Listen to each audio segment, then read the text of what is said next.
our first move is going to be to bring these two down, move this way, move the key backwards also, bring this down, push this to the end, move all of them up.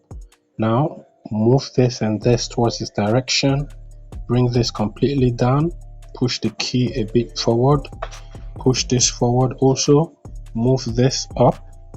Okay, now return this all the way, bring this down, push this way so that this can go fully up. Now move this backwards, move this up, push this backwards, and the key just passes. Let's go.